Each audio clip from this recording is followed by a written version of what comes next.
मन की शक्ति।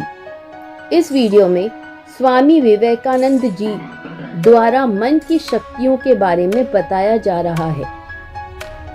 मन की शक्तियाँ इधर उधर बिखरी हुई प्रकाश की किरणों के समान हैं। जब उन्हें केंद्रभूत किया जाता है तब वे सब कुछ आलोकित कर देती हैं। यही ज्ञान का हमारा एकमात्र उपाय है। जिस मनुष्य ने स्वयं पर अधिकार प्राप्त कर लिया है, उसके ऊपर बाहर की कोई भी चीज अपना प्रभाव नहीं डाल सकती। उसके लिए किसी प्रकार की दास्तां शेष नहीं रह जाती। उसका मन स्वतंत्र हो जाता है और केवल ऐसा ही पुरुष संसार में रहने योग्य है। अनियंत्रित मन हमें सदैव नीचे की ओर घसीटता रहेगा, हमें मार डालेगा, और नियंत्रित मन हमारी रक्षा करेगा, हमें मुक्त करेगा। इसलिए मन अवश्य नियंत्रित होना चाहिए और मनोविज्ञान सिखाता है कि इसे कैसे करना चाहिए। हम अभी जो कुछ हैं वह सब अपने चिंतन का ही फल है। इसलिए तुम क्या चिंतन करते हो, इस विषय में विशेष ध्यान रखो। शब्द तो गौण वस्तु है, चिंतन ही बहुकाल स्थायी है और उसकी गति भी दूरव्यापी है। हम जो कुछ चिंतन करते हैं उसमें हमारे चरित्र की छाप लग जाती है। इस कारण साधु पुरुषों की हंसी या गाली में भी उनके हृदय का प्रेम और पवित्रता रहती है और उससे हमारा कल्याण ही होता है। संसार ने जो कुछ ज्ञान लाभ किया है वह मन से ही निकला है। विश्व का असीम पुस्तकालय तुम्हारे मन में ही विद्यमान है। जगत तो तुम्हें अपने के अध्ययन में लगाने के लिए अवसर मात्र है, परंतु सारे समय तुम्हारे अध्ययन का विषय तुम्हारा मन ही रहता है। सेब के गिरने से न्यूटन को उद्यापक प्रदान किया और उसने अपने मन का अध्ययन किया। उसने अपने मन में पूर्व से स्थित विचार श्रृंखला की कड़ियों को एक बार फिर से विन्यस्त किया तथा एक नई कड़ी का आविष्कार किया।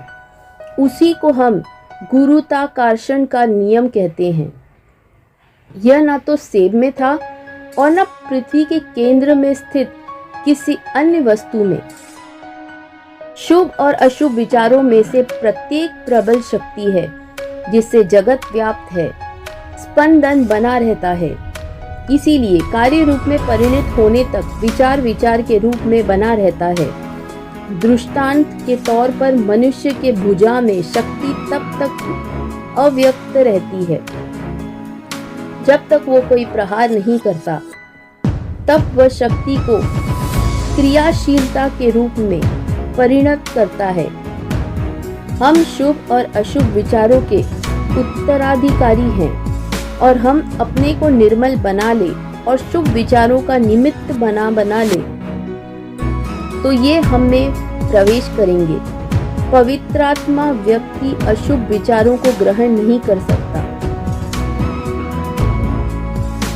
हमारे मन की शक्तियों की एकाग्रता ही हमारे लिए ईश्वर दर्शन का एकमात्र साधन है। यदि तुम अपनी आत्मा को जान सको तो तुम भूत, भविष्य, वर्तमान और सभी आत्माओं को जान सकोगे। इच्छा शक्ति के द्वारा मन की एकाग्रता साधित होती है और विचार, भक्ति, प्राणायाम इत्यादि विभिन्न उपायों से ये इच्छा शक्ति उद्बुद्ध और वशीकृत हो सकती है। एकाग्र मन मानो एक प्रदीप है जिसके द्वारा आत्मा का स्वरूप स्पष्ट रूप से देखा जा सकता है। विचार ही हमारी कार्य प्रवृत्ति का नियामक है। मन को सर्वोच्च विचारों से भर लो। दिन पर दिन यही सब भाव सुनते रहो। मास पर मास इसी का चिंतन करो। पहले पहले सफलता न भी मिले पर कोई हानि नहीं। ये असफलता तो बिल्कुल स्वाभाविक है। ये मानव जीवन का सौंदर्य है। इन असफलताओं के बिना जीवन क्या होता है? यदि जीवन में इस असफलता को जय करने की चेष्टा न रहती तो जीवन धारण करने का कोई प्रयोजन ही न रह जाता। उसके न रहने पर जीवन का कावित्व कहाँ रहता? ये असफलता, ये भूल रहने से हर्ज भी क्या है? यदि बार बार असफल हो जाओ तो भी क्या, कोई हानि नहीं। सहस्त्र बार इस आदर्श को हृदय में धारण करो और यदि सहस्त्र बार भी असफल हो जाओ तो एक बार फिर प्रयत्न करो। जिस मनुष्य का मन उसके अधीन होना, निश्चय ही वह दूसरों के मनों को भी अपना अधीन कर सकेगा।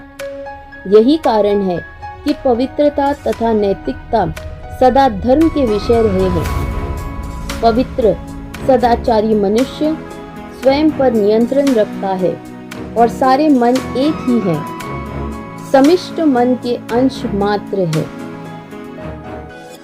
मनुष्य अपनी विचार शक्ति का 90% अंश व्यर्थ नष्ट कर देता है और इसलिए वह निरंतर भारी भूलें करता रहता है। प्रशिक्षित मनुष्य अथवा मन कभी कोई भूल नहीं करता। मन को वश में करने के लिए तुमको अवचेतन मन की गहराई में अवश्य जाना पड़ेगा। वहाँ जो विभिन्न संस्कार, विचार आदि संचित हैं, उन्हें क्रमबद्ध करना पड़ेगा तथा उन पर नियंत्रण रखना पड़ेगा। ये प्रथम सोपान है। अवचेतन मन पर नियंत्रण से चेतन मन पर तुम्हारा नियंत्रण स्थापित हो जाएगा। यदि मन नियंत्रण के बाहर हो तो गुफा में रहने से कोई लाभ नहीं, क्योंकि वही मन सारा उत्पात वहां भी उपस्थित करेगा।